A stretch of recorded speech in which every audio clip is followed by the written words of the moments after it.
Anyways ఈ trip అయితే గనక కంప్లీట్ చేసాం. ఈ ట్రిప్‌కి గాను 5 రోజులైతే పట్టింది. ఈ 5 రోజుల్లోనూ కూడాను మనకి అటు చేపలకెర వచ్చేసి 70,000 రిటర్న్‌లో మనం ఒరిస్సా దాకానే లోడేసుకోవచ్చు. రిటర్న్ రాలేదు. అది ఏంటంటే తర్వాత చెప్తాను. ఇది ఒరిస్సా నుంచి ఇంకా రిటర్న్ లోడ్ ఎందుకు ఎత్తుకోలేదో నేను తర్వాత చెప్తాను. ఇక ఇటొచ్చేసి ఈ ట్రిప్‌లో మనకి అటు నుంచి రిటర్న్ కెరీ వచ్చేసి ఒక 19,000 19,000కి రూ. 1000 ఆఫీస్ మామూలు. రూ. 1000 వచ్చేసి రిసీవ్డ్‌లో ఆపారు. అంటే 17,000 అదీని ఒక 70,000 అంటే రూ. 87,000 మనకి మొత్తం ఈ టోటల్ ఈ 5 రోజులకి గాను ట్రిప్‌కి. అటెళ్ళింది గాని, ఇటొచ్చింది గాని. ఇక ఖర్చులొచ్చేసి ఎళ్ళేటప్పుడు రూ. 26,000 డీజిల్ అయితే కొట్టించాను. ఇంక నెక్స్ట్ వచ్చేటప్పుడు ఒక 15,000 కొట్టించాను. అంటే అక్కడికి 41,000 డీజిల్‌కయింది. ఒక 12,000 అయితే అప్ అండ్ డౌన్ టోల్ గేట్‌లయినాయి. మన ట్రక్ కాబట్టి. అదే ఎల్‌సీవీ అయితే అంత అవ్వకపోయేది. ఒక రూ. 12,000 టోల్ గేట్‌లయినియి. నెక్స్ట్ వచ్చేసి ఒక 41,000 ఇది. అంటే రూ. 53,000 అది అక్కడికి ఆ ఖర్చు. మనం తిన్న ఫుడ్ గాని, దారిలో పోలీస్ మామూలు గాని ఇయ్యైనా సరే ఒక 2,500 దాకా అయినియి. 2,500 అవిని ఒక 53,000 అంటే కూడేడంగా రూ. 55,000 ఖర్చులు.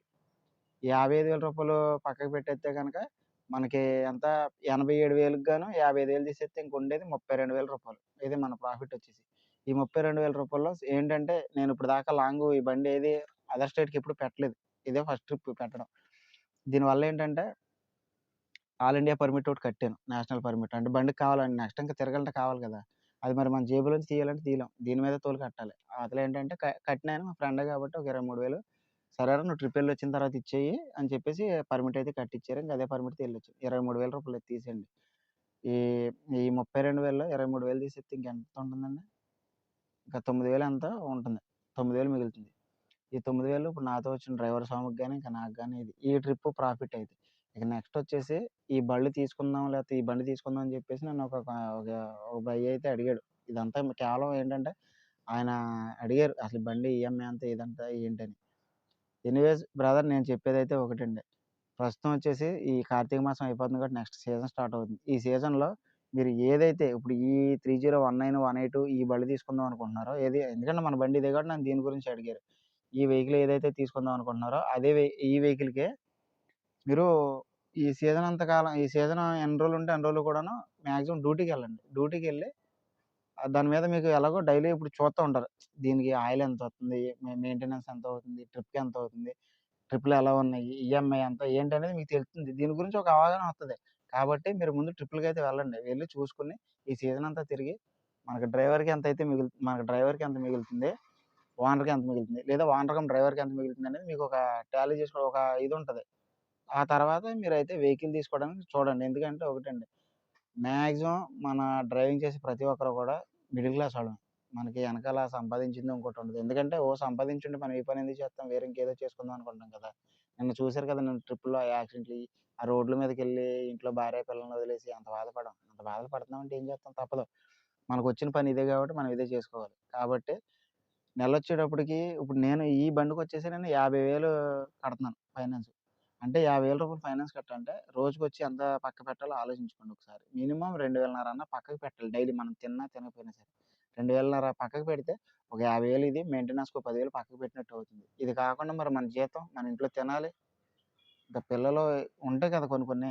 ఇవన్నీ అవ్వాలంటే రోజుకొచ్చి మినిమమ్ నేనిప్పుడు చెప్తున్నానండి. రోజుకొచ్చి మినిమమ్ ఒక రూ. 5,000 అయితే పక్కకు పెడితే గాని, ఈ బండి మనం మెయింటైన్ చేసుకోవడానికి కొంచెం ఈజీగా ఉంటది. అదేంటన్నా అంతానని చెప్పేసి అన్నావంటే, రోజుకొచ్చి మినిమమ్ 5,000 ఎందుకన్నానంటే, నెలంతా బండి తిరగాలని లేదు. నెల మొత్తం బండి తిరగాలని లేదు. అలాంటప్పుడు ఏం చేస్తావు కనీసం నెలలో 20 రోజులు తిరిగినా సరే రోజుకి రూ. 5,000 గాని పక్కకు పెట్టుకోగలిగే ట్రిప్పులకెళ్తే, నీకు 20 రోజులకొచ్చేసి రూ. 1,00,000 అయితే అవుతుంది. రూ. 1,00,000లో ఒక 60,000 ఇటు తీసేసినా సరే, నీతో డ్రైవర్‌ని తీసుకెళ్ళినా ఇంకోటి వగైరా ఒక 10, 15,000 మినిమమ్ నెలొచ్చేటప్పటికి ఒక 20, 25,000 పక్కకు పెట్టుకోగలగడానికైతే అవుద్ది. ఇంత మిగిలిద్దనైతే నేను చెప్పను. ఎందుకంటే ఎక్కువ మిగలొచ్చు, ఎందుకంటే తక్కువ మిగలొచ్చు. అది ఇంత మిగిలిద్దనైతే చెప్పను. ఇప్పుడు ఈ 4 రోజుల ట్రిప్‌కి గాని చూసారు కదా! నాకొచ్చేసి అంటే ఒకటి ఒక రూ. 30,000 ప్రాఫిట్ అయితే ఉండేది. కాకపోతే ఏంటంటే రూ. 30,000 ప్రాఫిట్ ఎలాగంటే నేను డ్రైవరు జీతంకి అయి తీయలేదు. అవి తీసేయాలి. అది మనం తీసుకెళ్ళే అది ఫ్రెండా లేకపోతే వేరే డ్రైవర్ ఇంకోటనేది ఇంకా దాని మీద బేస్ అయ్యి ఉంటది. నేను తీసుకెళ్ళింది మా స్వామికి లైసెన్స్ లేదు. చిన్న కుర్రోడే. కాకపోతే ఏంటంటే, ఇంకా నాకప్పుడు తప్పక తీసుకెళ్ళాను. దాన్ని బట్టి ఇంకా ఆయనకి నేను ఎంతో కొంత ఇచ్చుకుంటాను. ఇంక అది వేరే విషయం. దాన్ని బట్టి ఏంటంటే, మీకెంత మిగులుతుంది ఏంటనేది. ఇది 5 రోజులు ట్రిప్ పట్టింది. ఇలాగ నెలకొచ్చి మినిమమ్ 4 ట్రిప్పుల నుంచి 5 ట్రిప్పులన్నా ఎయగలిగితే ఈఎంఐ పోను మనకు జీతాలయి కొంచెం పర్లేదు బావుంటది. కానీ ప్రతి నెల అలాగే ఉంటదని లేదు. దాని గురించే నేనిప్పుడు చెప్పేదేంటంటే, ఈ సీజన్ అంతా ఈ బండి తీసుకుందాం అనుకునేవాళ్ళు మాత్రం ఒకటే చెప్తున్నాను. ఈ సీజన్ అంతా కూడా మాక్సిమం డ్రైవింగ్‌కెళ్ళి చూడండి. ఎలా ఉంది ఏంటనేది. మంచి చెడ్లన్నీ తెలుస్తాయి కాబట్టి, ఆ తర్వాత ఎందుకంటే కొత్త బండి తీసుకుంటాం. 1 సంవత్సరన్నర, 2 సంవత్సరాలు మెయింటెనెన్స్ ఉండదు. అది ఓకే. కానీ ఈ 2 సంవత్సరాల్లో మనం తెలియకుండా పెట్టుబడి ఏంటంటే టాక్స్‌లు, ఇన్స్యూరెన్స్‌లు. సంవత్సరం వచ్చేటప్పటికి ఇన్స్యూరెన్స్ అయిపోద్ది. రోడ్ టాక్స్ కట్టాలి. ఈ టాక్స్, ఇన్స్యూరెన్స్ సంవత్సరానికి ఎంతవుతుంది? ఆ సంవత్సరందే మొత్తం 12 నెలలకి గాను డివైడ్ చేసుకోండి. ఎందుకంటే మరి నెలొచ్చేటప్పటికి దీనికి పక్క పెట్టాలని చెప్పాను కదా! ఇందాకడ ఒక 10, 15,000 మెయింటెనెన్స్‌కి. ఏది దీని ఈఎంఐ కాకుండా. ఇవన్నీ లెక్కేసుకుంటే మీకు సంవత్సరం వచ్చేటప్పటికి ఈ బండి మీద మనం ఎంత దాయగలుగుతాం? ఎందుకంటే ఈ మహా అయితే ఇప్పుడు సపోజు మన సబ్‌స్క్రైబర్స్ గాని మాక్సిమం డ్రైవింగ్ ఫీల్డ్‌లో ఉండేవాళ్ళంతా కూడా ఒక 20, 22 ఏజ్ నుంచి ఒక 40, 45 ఇయర్స్ వచ్చే వరకే చేయగలం. అంటే ఒక మనిషి వచ్చేసి మహా అయితే ఒక 15-20 ఇయర్స్ చేయగలుగుతాం డ్రైవింగ్. ఈ 15-20 ఇయర్స్‌లో సంవత్సరానికి మనం ఎంత పక్కకి పెట్టగలుగుతున్నాం? మరి ఇంట్లో ఖర్చులుంటాయి కదండీ! సంవత్సరానికి మనం ఎంత పక్కకి పెట్టగలుగుతున్నాం? దాన్ని బట్టి లెక్కేసుకొని వెహికల్ అయితే తీసుకోండి. ఎందుకంటే ఒకటి ఎదరింకా చాలా భవిష్యత్తుంది. ఈ మోటార్ ఫీల్డ్ ఏంటంటే ఒక వదలని జిడ్డు లాంటిది. ఇందులోకి దిగాక రెండోది ఏ పని చేయలేము. వేరే దానికి ఎళ్ళలేం. కాబట్టి తప్పదు కాబట్టి ఇదంతా ఒకసారి మనసులో పెట్టుకొని ఆలోచించి బండి తీసుకుందాం అనుకునే వాళ్ళకి మాత్రమే చెప్తున్నాను ఇదంతా. బండి తీసుకోవాలనుకునే వాళ్ళు మాత్రం దీని ప్రాఫిట్స్ ఏంటి తెలుసుకోవాలనుకుంటే గనక కంపల్సరీగా ఒక 2, 3 నెలలు ఇదే బండి మీద మీరు బయటికి తిరగండి. తిరిగి చూడండి. తిరిగిన తర్వాత మార్కెట్ ఏంటని తెలుస్తది. నేను ఎందుకు తీసుకున్నాను అంటే గనక నాకు ఇప్పుడు ఎనకాల మన అబ్బుగాడున్నాడా?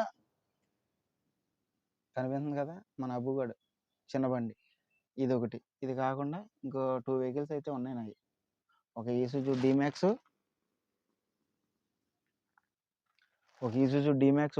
ఫైనాన్స్ అయిపోయింది. ఇంకోటొచ్చేసి టాటా యోధ అయితే ఉంది. ఆ టాటా యోధకి కూడా ఇంకో 4 ఈఎంఐలు ఎంతనో ఉన్నాయి.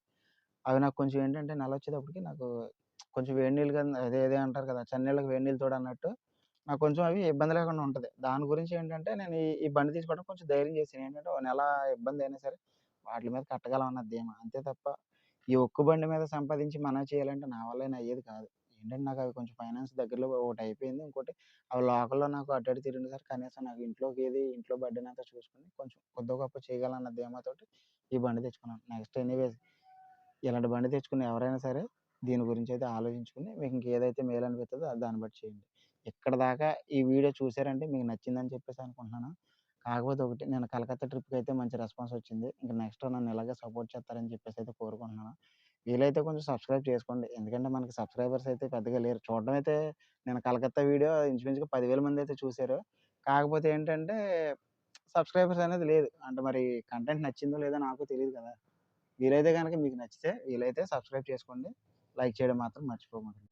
డ్రైవింగ్ చేసే ప్రతి డ్రైవర్ అన్నకి కూడా చెప్పేదొకటే. ఇంటికాడ మనోళ్ళంతా వెయిట్ చేస్తా ఉంటారు కాబట్టి కొంచెం నిద్రొచ్చినా, ఏదొచ్చినా సరే కొంచెం జాగ్రత్తగా ఉండి, జాగ్రత్తగెళ్ళి. Be safe drive. ఓకేనా? ఇదంతా ముందెందుకు చెప్పానంటే, ముందు అసల ది నేను ఈ వీడియో పెట్టడం మోటివ్ ఏంటంటే, దీని గురించి పూర్తిగా అవగాహన మీకు రావాలి. మీకు కూడా తెలియాలని చెప్పేసి ముందు ఇది పెట్టాను. నెక్స్టొచ్చేసి ఈ ఒరిస్సా ట్రిప్ అంతా నాకెలా సాగింది, నాకు లోడింగ్, అన్‌లోడింగ్ ఎలా అయిందనేది ఇక్కడి నుంచైతే వీడియో కంటిన్యూ అవుద్ది. ఇక్కడి నుంచైతే నచ్చితే వీడియో చూడండి. ఇక్కడి దాకా చూసారంటే నచ్చిందని చెప్పేసి అనుకుంటున్నా.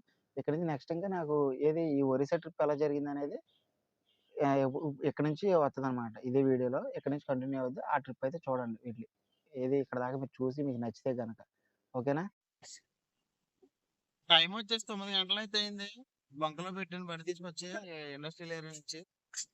ఆహ్, వేపిల్ అయితే ఇప్పుడొచ్చింది. మధ్యాహ్నం 2 గంటలకైతే బండి లోడ్ అయిపోయింది గానీ, ప్రస్తుతం డీజిల్ ఫిల్ చేపించుకోవాలి కాబట్టి బంకైతే వచ్చాం.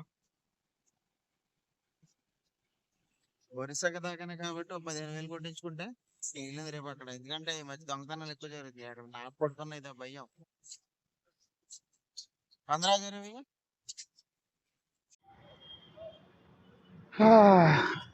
అమ్మా! మధ్యాహ్నం 2 గంటలకు లోడ్ అయిన బండి. 9 గంటలకు గేట్ పాస్ ఇచ్చారు. వేబిల్ అయి ఇప్పుడు ఇంకా మెల్లిగా ప్రస్తుతానికి 15,000 అయితే కొట్టిపిచ్చాను ఆయిల్. ఇంకా నెక్స్ట్ వచ్చేసి మనం కరగపూర్ రోడ్ అవతల పక్కకే ఎదరికెళ్ళి మళ్ళీ రైట్ తీసుకుని యూటర్న్ తీసుకుని రావాలి. అలా ఆల్మోస్ట్ ఫుల్ అయింది. ఈ ట్రిప్ అయితే మెల్లిగా కంటిన్యూ చేద్దాం. కానీ ప్రస్తుతం వచ్చేసి ఒరిస్సాలో ఉన్నాం. కటక్ వచ్చేసి ఇంకా మనకి ఇంకో 145 కిలోమీటర్లు అయితే ఉంది. రాత్రి ఇప్పుడు మనం ఉన్న ఏరియాకి వచ్చేటప్పటికి 3 అయితే అయింది. ఇంకా నిద్ర బాగా విపరీతంగా వచ్చేస్తుందని చెప్పేసి బండి పక్క ఆపేసి బంక్ బంక్ దగ్గర పడుకున్నాం. ప్రస్తుతం ఇప్పుడు వచ్చేసి 6:10 అయితే అవుతుంది టైము. సరే మెల్లిగా స్లోగా లేచి బయలుదేరాం. మన దానిలోడు వచ్చేసి ఇది భువనేశ్వర్ అనమాట. అందుకే రాత్రి మనకి మెటీరియల్ చూపించలేదు కదా, ఐరన్ పైపులే. లక్ ఏంటంటే హైట్ రాలేదు మెయిన్. ఒకసారి అది చూసుకున్నట్టయితే కనుక కనిపిస్తుంది కదా, అవి ఐరన్ పైపులు. మామూలుగా ఏమైనా గోడౌన్స్ వేయడానికి అనుకుంటా, సంథింగ్ నాకు తెలియదు. మనకు లోడ్ అయింది అయితే అయ్యే. అదృష్టం ఏంటంటే ఆ డోర్ హైట్ మించి రాలేదు, బాడీలో వచ్చింది కరెక్ట్గా, ఇబ్బంది లేదు. సాఫీగా లోడ్ చేసి సాఫీగా వచ్చు. కాకపోతే ఎటు వచ్చేసి మనకి ఈ బండి ట్రక్ అయిపోవడం వల్ల టోల్ గేట్లు అయితే విపరీతంగా కట్ అవుతుంది. మినిమం ప్రతి టోల్ గేట్ వచ్చి 350, 400, 500, 600, 700 అలా కట్ అయిపోతుంది. సగం డబ్బులు టోల్ గేట్లకి అయిపోతుంది. కాకపోతే ఏం చేస్తాం, పాసింగ్ లేకపోతేనేమో లాంగ్ తెప్పలేం బళ్ళు. ఎల్సీ టోల్ గేట్లు పడే బళ్ళు ఉన్నాయి, అవి ఎటు వచ్చేసి 7 టన్నులే పాసింగ్. మన కరంకాయలు ఇప్పుడు ఇది వచ్చి ఇప్పుడు ఈ లోడు దీనికి కాబట్టి పర్లేదు, ఇబ్బంది లేదు. మనకి 8 టన్నులు అయితే వచ్చింది. మనది ఎలా ఇంకా దగ్గర ఇంకొక 4 టన్నుల వరకు వేసుకోవచ్చు. ఇది 8 టన్నులు వచ్చింది, ఇంకో 4 టన్నులు వేసుకోవచ్చు. అదే ఎల్సీ బండి అయితే కనుక 8 టన్నులకి టన్ ఇంకా ఎక్స్ట్రా ఓవర్లోడ్ లెక్క. ప్రాణాలు చేతిలో పట్టుకుని వెళ్ళాలి, ఎక్కడ ఎవడాపేస్తాడు ఏంటని చెప్పేసి దాని గురించి తీసుకున్నాం. కాకపోతే ఎనీవేస్ ఏదైనా సరే కొంచెం ఆయుధం ఉన్న దారి వేరు కదా. అలాగే ఇప్పుడు మనకు పాసింగ్ ఉంది కాబట్టి ఇబ్బంది లేదు, ఎవడన్నా ఆపిన. ఇంకా టోల్ గేట్లు అంటారా తప్పదు. ఇంకో టచింగ్ కిరా ఏదన్నా కలుపుకుని వెళ్తే వాటిని కవర్ చేసుకోవాలి. బాధాకరం ఏంటంటే నేను 2016-17లో నేను తిరిగినప్పుడు ఏదైతే కిరాయిలో, ఇప్పుడు ఆ కిరాయిలకి ఈ కిరాయిలు పెద్ద తేడా లేదు. మా అయితే ఒక 5-10 వేలు అంతే.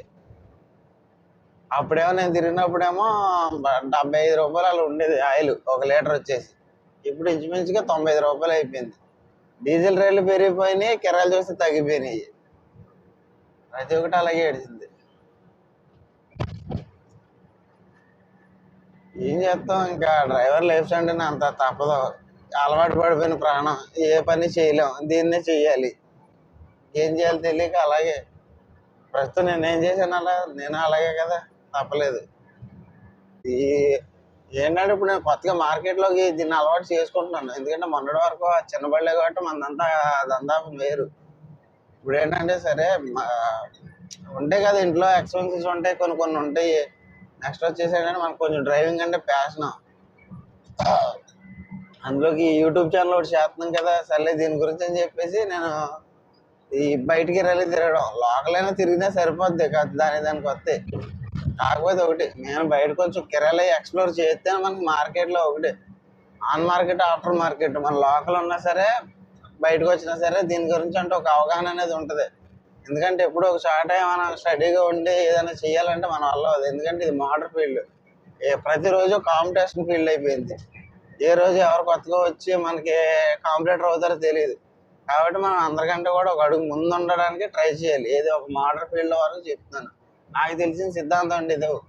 అంతే తప్ప ఎవరిని ఉద్దేశించాలి లేకపోతే ఎవరిని పలానా చేయండి అని చెప్పేసి అయితే నేను చెప్పట్లేదు. పొద్దున్నే మాకు ఈ సోదేంట్రా బాబు అని చెప్పేసి అనుకుంటారేమో. మొన్న నేను కలకత్తా ట్రిప్ ఈ చేపలు లోడేటప్పుడు ఈ ప్రాఫిట్ అయింది ఇది ఎంత అని చెప్పేసి చెప్తున్నాను కదా. నేను నాకు కొంచెం వీడియోలు ఎంత అయిపోవడం వల్ల దాని పూర్తి డీటెయిల్స్ అయితే చెప్పలేదు. ప్రస్తుతం అయితే కొంచెం బాగా మంచిది ఎక్కువగా ఉంది, కాకపోతే స్లోగా వెళ్తున్నాను. వెలుగా అన్లోడింగ్కి వెళ్ళాకైతే మిగిలిన చూద్దాం. ప్రస్తుతం వచ్చేసి కటక్ దగ్గరలో అయితే ఉన్నాం. కటక్ ఊరు బయట బ్రిడ్జి. నెక్స్ట్ పార్టీ అని ఫోన్ చేస్తే ఎదర భువనేశ్వర్ ఎంట్రన్స్ లోంచి లెఫ్ట్కి పూరి బైపాస్ అని చెప్పేసి చెప్పాడు. ఆ పూరి బైపాస్లోకి వెళ్ళాలంట అన్లోడ్కి. సర్లే ఆయిల్ నిన్న కొట్టించుకున్నాం కదా అని మెల్లిగా అయితే వచ్చేసాం. కాకపోతే పార్టీ ట్రాన్స్పోర్ట్ ఆఫీస్ వాడు ఇంకా డీజిల్ డబ్బులు వేయలేదు. తేడా అన్లోడ్ అయినాక మళ్ళీ ఇబ్బంది అవద్దని చెప్పేసి అదే భయంగా ఉంది. ఎనీవేస్ దగ్గరలోకి వెళ్ళాక చేద్దాం. మళ్ళీ ట్రాన్స్పోర్ట్ ఆఫీస్ వాడు చేసి ట్రాన్స్పోర్ట్ ఆఫీసులు ఇదే తలకే పుట్టు. అదే మనకి మార్కెట్ గిరాలు అయితే ఆ ఇబ్బంది ఉండదు. ట్రాన్స్పోర్ట్ ద్వారా వస్తే వాళ్ళు రిసీవ్డ్లు అని అయ్యని ఇయ్యని ఏడిపించేస్తారు. నిన్న ఇంకా మళ్ళీ మనకి ఏంటంటే మళ్ళీ అన్న మళ్ళీ లోడ్ ఉంది. దాని గురించి ఏంటంటే ఇంక ఏదో ఒకటి దొరికిందే కదా అని చెప్పేసి వేసుకుని వచ్చేసాం. ప్రస్తుతం ఎక్కడ నాగి కనీసం కొంచెం టిఫిన్ చేయాలి. ఆకలి అయితే వేసేస్తుంది. 2 రోజుల నుంచి సరిగ్గా ఏం తినలేదు. అక్కడ ఫుడ్ ఏం లేక బండిలో వంట సామాన్లు లేవు మెయిన్. మొన్న అప్పటికప్పుడు కంగారుగా వచ్చేసాం. లేకపోతే వంట సామాన్లు తెచ్చుకుని ఉంటే శుభ్రంగా ఎక్కడ చోట వండుకున్నాను తినేవాళ్ళం. నెక్స్ట్ ట్రిప్ మట్టుకు ఆ తప్పు మటుకు చేయను. ఒకటిగా ఆలోచన సరే కొంచెం గ్యాస్ సిలిండర్ కావాల్సిన వంట సామాను అన్నీ తీసుకుని వస్తాం. ఎందుకంటే అక్కడ నాకు గంట టైం ఉన్నా ఆపి వండుకుని తినడానికి ఉంటుంది. 2 రోజుల నుంచి భోజనం లేదు. అట్టుపొడిలో అవి తినాల్సి వచ్చింది. అయిపోతాం ఇలాగ ఇంకో ట్రిప్ వెళ్తే.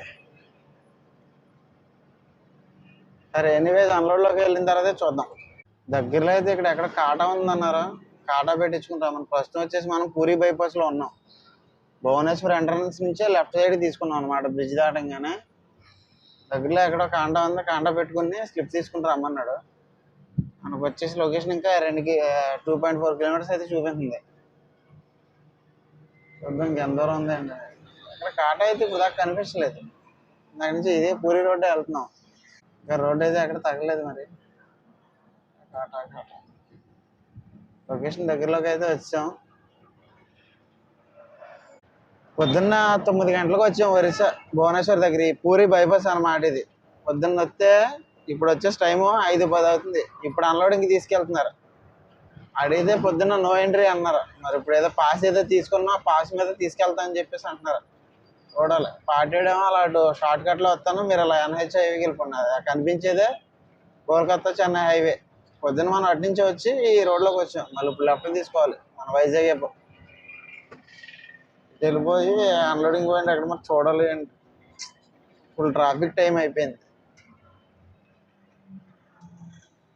ఎటు కాని పరిస్థితి.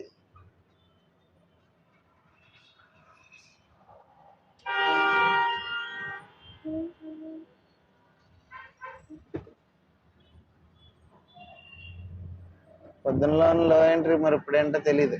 పాస్ అంటున్నారు. దారిలో ఎక్కడ ఉంటానో అలా షార్ట్ కట్లో వస్తాను నేను, మీరు ఇలా ఇటు వచ్చేయండి హైవే పట్టుకుని అన్నాడు. పార్టీ అయినా చూడాలి. కలకత్తా నుంచి ఎంటీ వస్తే ఏం మిగలదు. సర్లే కదా అని చెప్పేసి ఎంతో కొంత కనీసం డీజిల్ కన్నా రిటర్న్ వస్తాయి కదా అని చెప్పేసి ఐరన్ కిరా ఒప్పుకున్నాను. నిన్న పొద్దున్న లోడ్ అవుద్ది అనుకున్నది నిన్న సాయంత్రం అక్కడ 9:10 అయిపోయింది. అన్లోడింగ్లో అయితే పెట్టేసాం. ఇది పక్కనే దింపుకుంటున్నారు. ఇది కన్స్ట్రక్షన్కి అనమాట. ఇంక ఇది అన్లోడ్ అయిపోయిన తర్వాత వెళ్ళిపోవడం. టైం వచ్చేసి ప్రస్తుతం 7 అయితే అవుతుంది. ఇంక ఈ ట్రిప్ అయితే రిటర్న్ ఎంటీ వెళ్ళిపోవడమే. కొంచెం మా బుడ్డ స్వామికి రేపు లేదు ఎల్లుండి ఇడుముళ్ళు అంట. మళ్ళీ రేపు పొద్దున శ్రీకాకుళం నుంచి లోడ్ ఎత్తుకున్నా సరే మళ్ళీ 2 రోజులు టైం పట్టుద్ది. దాని గురించి అని చెప్పేసి ఇంక ఈ ట్రిప్ ఇక్కడ ఈ ఒరిస్సా నుంచి అయితే ఎంటీ వెళ్ళిపోతున్నాను. ఎనీవేస్ వీడియో కనుక నచ్చితే మాత్రం లైక్ చేసి షేర్ చేయడం మాత్రం మర్చిపోమాకండి. వీలైతే కొంచెం సబ్స్క్రైబ్ చేసుకోండి. ఇది మన వీడియో ఏదైనా మీకు ఇన్ఫర్మేటివ్గా అనిపిస్తే కనుక.